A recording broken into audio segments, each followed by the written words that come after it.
Chúng ta học được gì từ siêu anh hùng vĩ đại nhất? Những năm gần đây, chắc hẳn bất cứ ai nếu là một tín đồ phim ảnh đều không thể nào chưa từng xem thể loại phim superhero, siêu anh hùng đang được công chiếu rầm rộ ngoài rạp. Các bạn đang nghĩ tới Iron Man, Captain America hay Thor, những bộ phim ăn khách hot hòn hot hiện nay phải không? Thế nhưng, nhân vật mà tôi muốn đề cập đến lại không phải là những siêu anh hùng trên, mà đó là người anh hùng có nhiều fan hâm mộ nhất, đáng học tập nhất, hay nói cách khác, chính là siêu anh hùng vĩ đại nhất. I am vengeance. I am the night. I am Batman! Vậy, Batman là ai?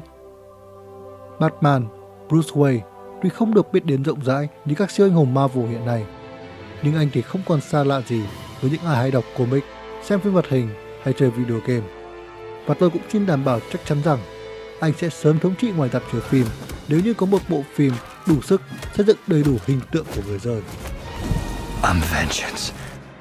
Các bạn có thể vào YouTube hay Google search Greatest Best Superheroes. Tôi xin đảm bảo rằng là trong 99,69% những danh sách đó, Batman luôn là người đứng đầu tiên. Vậy thì, tại sao người rơi lại là số 1? Anh không thể bay được, không có siêu sức mạnh, không có Heat Vision, không hề có siêu tốc độ, và anh cũng chẳng thể hồi phục vết thương nhanh chóng. Có lẽ nào, lý do Batman được yêu thích nhất đơn giản chỉ là bởi vì What are your superpowers again? I'm rich. đùa chút thôi. Batman là siêu anh hùng vĩ đại nhất, đơn giản là vì anh là con người, một con người bình thường, một con người mà chúng ta có thể liên hệ được, có thể thấy được một phần của bản thân mình ở trong đó. Chính vì vậy mà Batman trở thành một hình tượng gần gũi với chúng ta hơn, một tấm gương để chúng ta đáng học tập. Vậy, chúng ta có thể học được gì từ người rơi?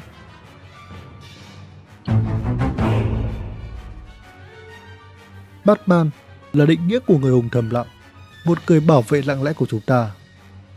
Để có thể dễ hiểu hơn, chúng ta hãy so sánh Batman với một nhân vật cũng rất được yêu thích, đó chính là Superman, siêu nhân.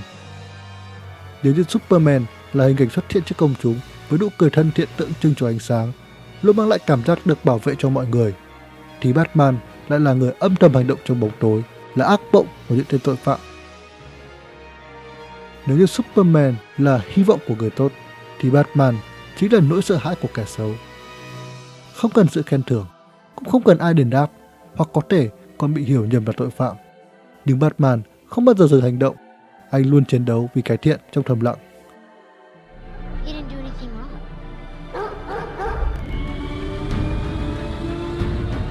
He's a silent guardian, a watchful protector, a dark knight. Vậy, liên hệ với chúng ta thì sao? Lấy một ví dụ của bản thân tôi rất đơn giản thôi. Mỗi lần tôi thấy chai nhựa rơi trên đường, tôi luôn luôn nhặt chúng lên và bỏ chúng vào thùng rác. Không ai bắt tôi phải làm như vậy cả. Thế nhưng, tôi vẫn làm, vì điều đó là điều đúng đắn nên làm. Tôi không được khen thưởng. Mọi người đi đường cũng chẳng ai quan tâm. Thậm chí, có người còn vứt thêm rác bừa bãi, hay nhìn tôi mà bảo thằng thừa cơm. Nhưng, tất cả những điều đó không thể làm cho tôi dừng việc nhặt rác bỏ vào thùng rác, bởi vì tôi biết được đó chính là điều đúng đắn nên làm. Chúng ta không thể như Batman chống lại tội phạm, nhưng chúng ta có thể làm được những việc nhỏ như nhặt rác, giữ gìn môi trường, nhường chỗ cho người già trên xe buýt, bảo vệ, trợ giúp người yếu thế bị bắt nạt. Tuy những điều như vậy rất là nhỏ bé thôi, nhưng rất có thể bạn đã trở thành một siêu anh hùng trong lòng một ai đó rồi đấy. Batman hay hầu hết các siêu anh hùng nói chung đều có quá khứ đau khổ. Khi anh 10 tuổi, bố mẹ anh đã bị sát hại ngay trước mắt bởi một tên tội phạm. Hãy thử tưởng tượng xem, điều khủng khiếp như vậy xảy ra với một đứa trẻ thì sẽ ảnh hưởng nghiêm trọng đến nhân vật của chúng ta như thế nào. Với một quá khứ đau thương cùng với một khối gia tài khổng lồ do bố mẹ để lại, Bruce Wayne có thể dễ dàng trở nên biến chất, trở thành kẻ giết người để báo thù, rơi vào con đường ăn chơi, nghiện ngập. Nhưng cuối cùng, anh lại trở thành người anh hùng để bảo vệ thành phố Gotham, để không một điều xấu nào có thể xảy đến với người khác giống như những điều đã xảy ra với anh.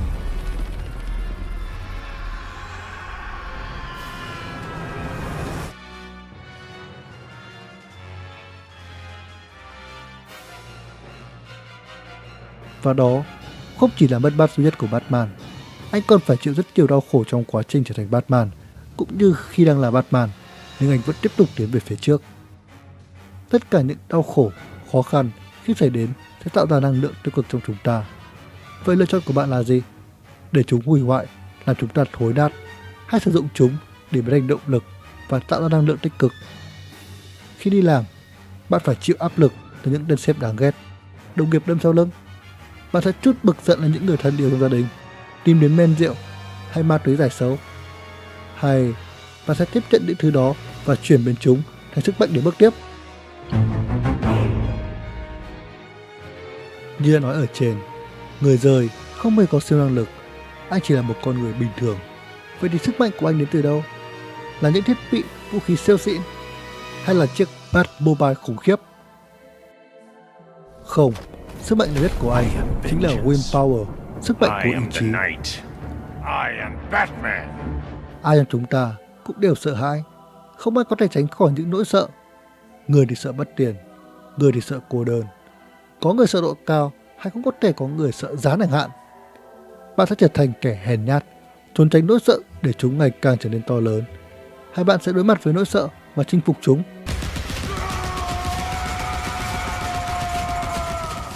Tôi không thể đếm được những lần Batman thất bại trong truyện tranh, phim hay video game nữa. Anh từng bị bẻ gãy xương, bị đánh tơi tả, không cứu được những người vô tội, không cứu được người thân, còn bị phá hủy tâm lý. Thế nhưng, điểm đáng khâm phục là sau mỗi lần thất bại, anh lại tiếp tục trở lại mạnh mẽ hơn trước.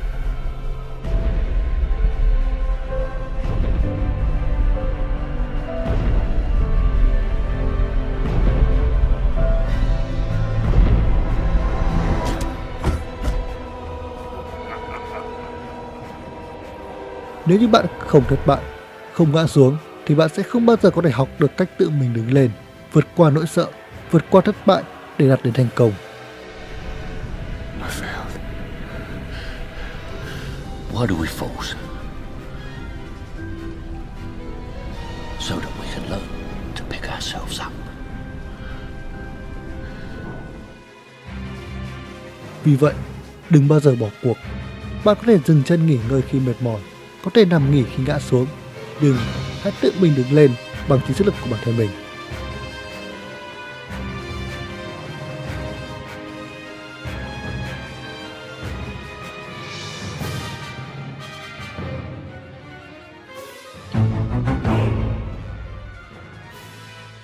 Có câu Luck favors the prepared, hay Luck is what happens when preparation meets opportunity. Những câu này đều mang ý nghĩa là may mắn sẽ đến với kẻ có kế hoạch và có sự chuẩn bị trước. Đó là lý do tại sao một con người bình thường yếu đuối như Batman lại có thể chiến thắng những kẻ thù hùng mạnh. Bởi vì anh luôn có kế hoạch đối phó với từng loại kẻ thù, hay nói cách khác là có sự chuẩn bị, solution cho tất cả mọi vấn đề. Trong truyện tranh Injustice, khi mà Superman trở thành một tên độc tài, Batman chính là người đứng đầu chống lại hắn. Một con người bình thường dám đứng lên chống lại một vị thần bất bại như Superman. Kết quả cuối cùng là Batman chiến thắng nhờ vào kế hoạch của mình.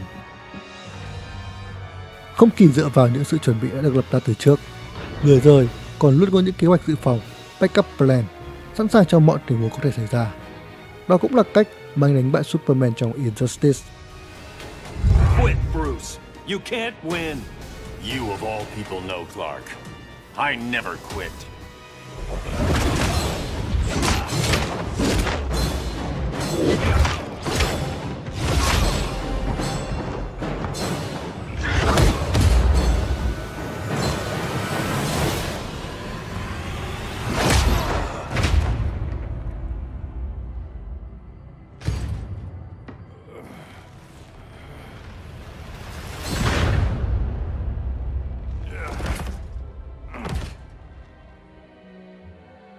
Áp dụng vào thực tế, tất cả chúng ta trước khi làm một việc gì đó cũng cần có kế hoạch trước.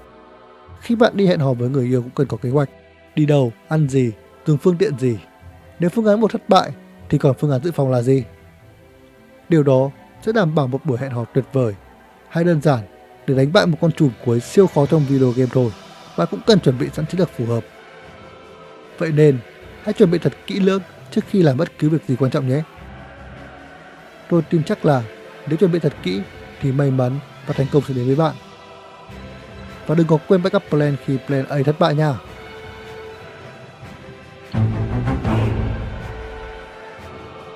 Điều này có lẽ là rõ ràng nhất và tôi cũng không cần phải giải thích nhiều để bạn hiểu. Batman hay tất cả những siêu anh hùng đều đại diện cho cái thiện, công lý và họ luôn luôn chiến thắng những cái ác, sự bất công bằng cách đấu tranh chống lại chúng chứ không làm ngơ để cái ác tồn tại. Chúng ta cũng vậy, hãy cố gắng làm việc tốt, loại trừ cái xấu để cùng tạo nên một thế giới tươi đẹp hơn. Vì vậy, đừng bao giờ chịu thua những cái ác, những điều xấu. Shouldn't the people know the hero who saved them? A hero can be anyone, even a man doing something as simple and reassuring as putting a coat around a young boy's shoulders to let him know the world hadn't ended. Bạn có thể không thể đánh bại kẻ xấu như những siêu anh hùng, nhưng rất nhiều điều nhỏ bé thôi cũng góp phần tạo nên thế giới tốt đẹp. Cảm ơn các bạn đã xem hết toàn bộ video. Batman là một nhân vật mà tôi luôn luôn ngưỡng mộ và học tập. Mong rằng video này sẽ động lực để giúp bạn trở thành một con người tốt hơn. Chúng ta tuy không thể trở thành Batman, nhưng có thể trở thành một phiên bản tốt nhất của bản thân mình. Hết rồi. Education xin cảm ơn các bạn. Hãy like, share, subscribe và để lại nhiều comment nhé.